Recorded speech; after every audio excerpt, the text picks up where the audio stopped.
नमस्कार दोस्तों, स्वागत है आप सभी का मेरे YouTube channel mind study point पे। दोस्तों आज के इस वीडियो में हम लोग बात करेंगे MBA थर्ड सेमेस्टर के फाइनेंशियल मैनेजमेंट के असाइनमेंट के ऊपर, जो हमारा टैक्सेशन का है, डायरेक्ट और इनडायरेक्ट का असाइनमेंट है। दोस्तों ये सितंबर साइकिल का असाइनमेंट है। जिन लोगों को कॉपी केस मिला था अपने प्रीवियस साइकिल में, या फिर जिन लोगों ने एनी हाउ सबमिट नहीं किया था, या फिर जो न्यू ज्वाइनर्स, ये असाइनमेंट उनके लिए है। दोस्तों असाइनमेंट की बात करने से पहले मैं आप सभी को NMIMS के कुछ गाइडलाइन बता देना चाहता हूँ जो आपके असाइनमेंट के ऊपर बेस्ड है। पहले तो ये कि आप अपना असाइनमेंट 0% कॉपी फ्री बनाइए। आपके असाइनमेंट में 1% का भी कॉपी आता है तो आपको कॉपी केस मिलेगा। दूसरा कि आप अपना असाइनमेंट किसी को भी शेयर मत कीजिए। आप अपना असाइनमेंट किसी को शेयर करते हो तो मे बी आपको कॉपी केस मिल जाए, क्योंकि हो सकता है वो आपका असाइनमेंट को देखकर रेफर नहीं ले रहा हो, उसको डायरेक्टली कॉपी पेस्ट कर दे रहा हो कोई ना कोई लाइन, और वहाँ से भी आपको कॉपी केस मिले। और कॉपी केस यानी कि 0 आपको मिलेगा। फिर से एक असाइनमेंट आपको प्रिपेयर करना पड़ेगा। और अगर आपका ये सेकेंड अटैम्प्ट है असाइनमेंट सबमिट करने का, तो थर्ड अटैम्प्ट में अगर आप इसे क्लियर नहीं कर पाते तो थर्ड अटैम्प्ट में आपको असाइनमेंट सबमिट करने के भी पैसे देने पड़ेंगे।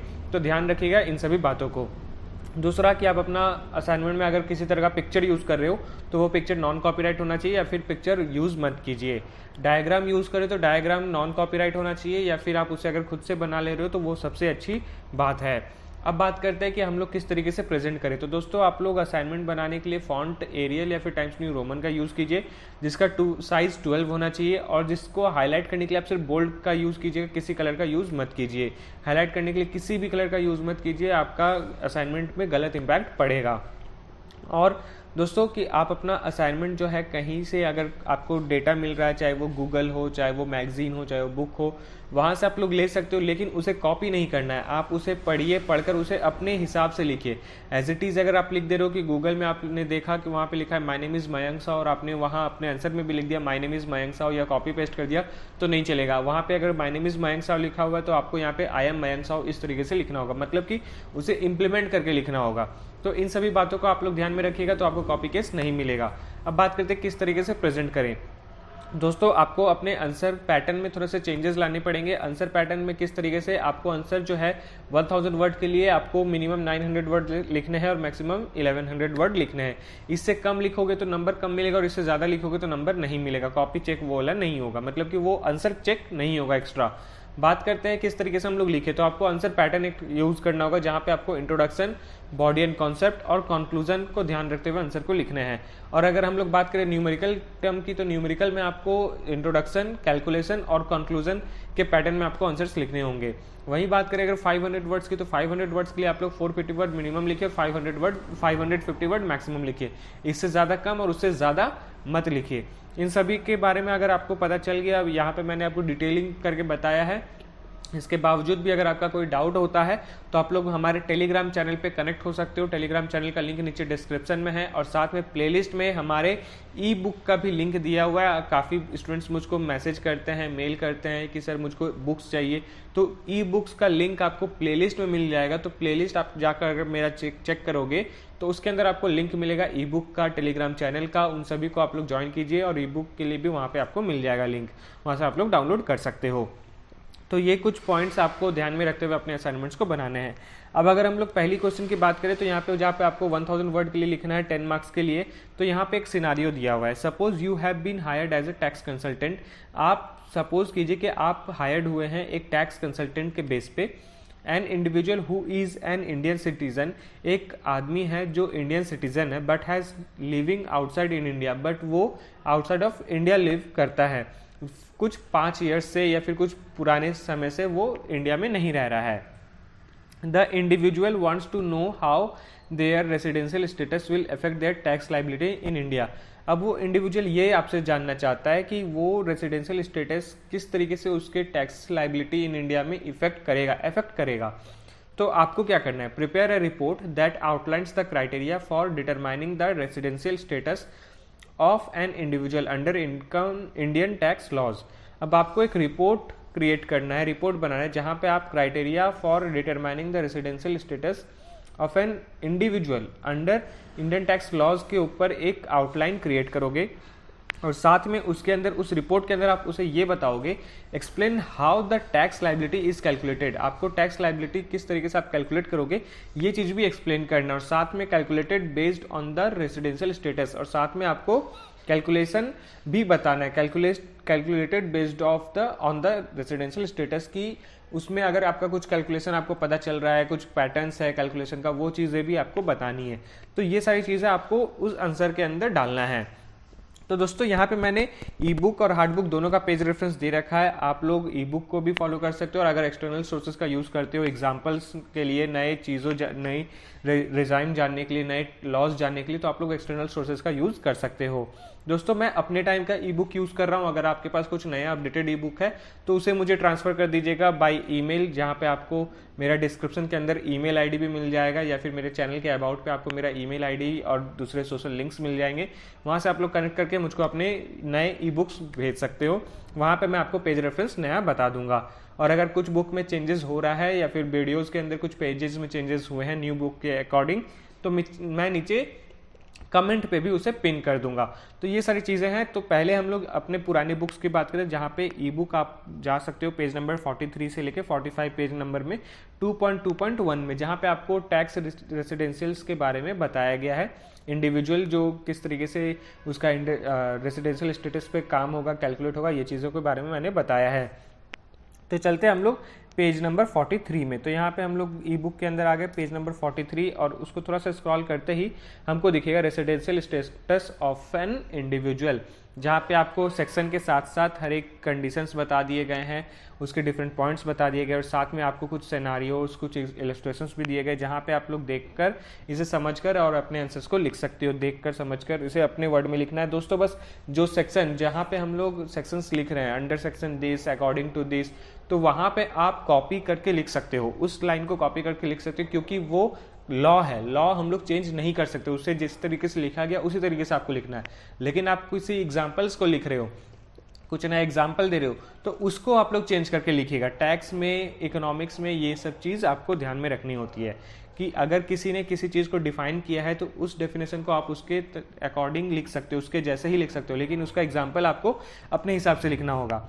तो यहाँ पे पेज नंबर 43 से लेके 45 पेज नंबर तक आप लोग जितना इलस्ट्रेशन देखना चाहते हो, समझना चाहते हो, वो देख लोगे, आपको यहाँ पे आंसर हिंट मिल जाएगा। और अगर कुछ एक्सटर्नल चीज़ों के बारे में जानना, एक्सटर्नल एग्जांपल्स देने, तो आप लोग गूगल का यूज़ कर सकते हो। इनकम टैक्स पोर्टल के अंदर जाके वहाँ पे आप लोग इसके बारे में पढ़ सकते हो। तो ये आपका क्वेश्चन नंबर 1 जो है सॉल्व हो गया। अब हम लोग क्वेश्चन नंबर 2 की तरफ बढ़ते हैं। तो क्वेश्चन नंबर 2 में क्या बताया गया? Explain the concept of input tax credit. आपको कंसेप्ट बताना है किसका? इनपुट टैक्स क्रेडिट के बारे में, जिसको हम लोग शॉर्ट में आईटीसी कहते हैं, जो जीएसटी रिजाइम इन इंडिया के अंदर आता है।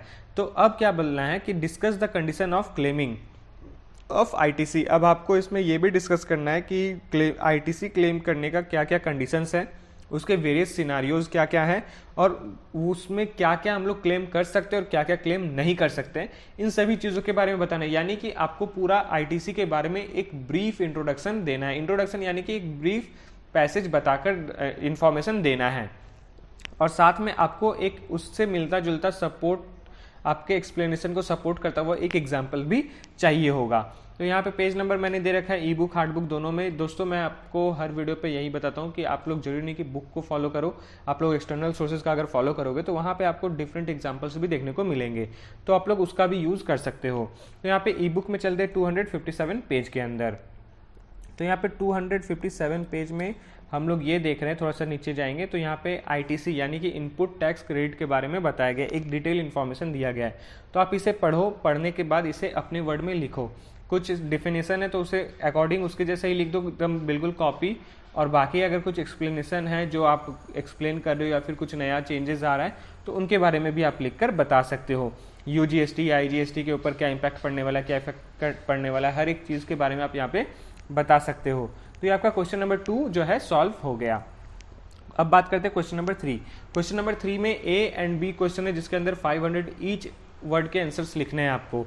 अब यहाँ पे आपको एक कैलकुलेशन पैटर्न दिया हुआ। अगर आप में से कोई जॉब कर रहा है या फिर करने वाला है, तो मैं आपको बता दूं, जो जॉब कर रहे हैं उनको तो पता है कि मंथ के एंड में जब उनको सैलरी आता है तो उनके साथ सैलरी के साथ एक सैलरी स्लिप भी आता है। तो सैलरी स्लिप में आपको डिफरेंट चीज़ें बताई जाती हैं, जहाँ पे आपको आपका पीएफ डिडक्शन और भी डिफरेंट डिडक्शंस होते हैं, कुछ नए अलावेंस मिलते हैं, HRA, DA, internet, basic salary, ये सब अलग अलग चीज़ें आपको मिलती है। सबका अलग अलग अलावेंस होता है, किसी का नाइट रहता है।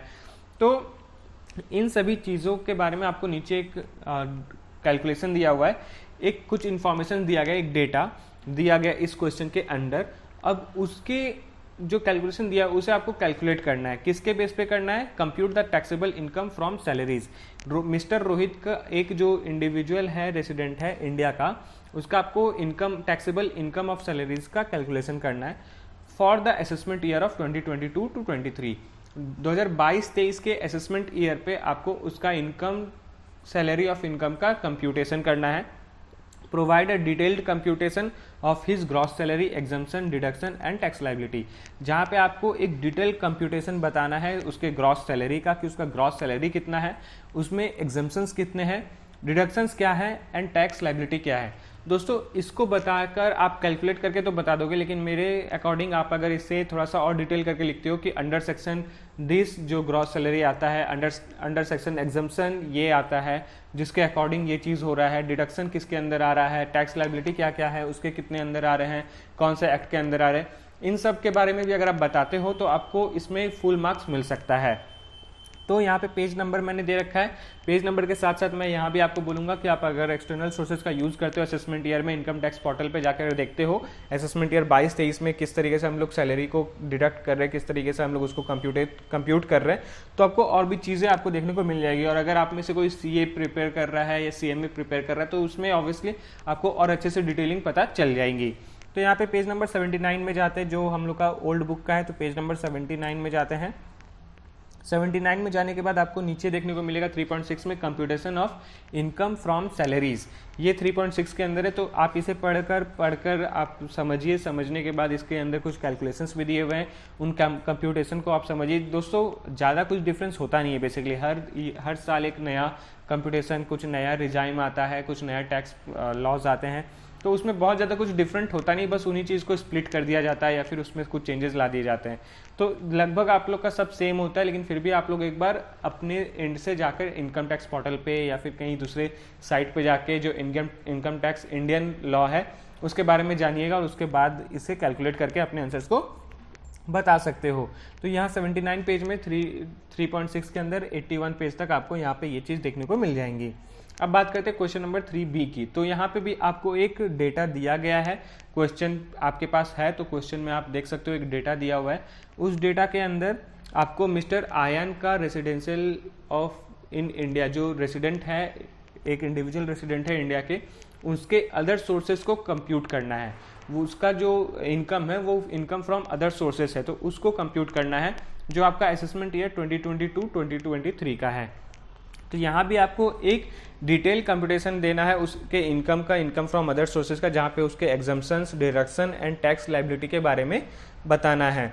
तो इन सभी चीज़ों को आपको ध्यान में रखते हुए आपको आंसर्स यहाँ पे देने हैं। तो इसका पेज रेफरेंस कोई है नहीं, आप लोग जाके डायरेक्टली गूगल कर सकते हो। गूगल में आपको इसके काफ़ी अच्छी एग्जाम्पल्स देखने को मिल जाएंगे, कंप्यूटेशन प्रोसेस देखने को मिल जाएंगे।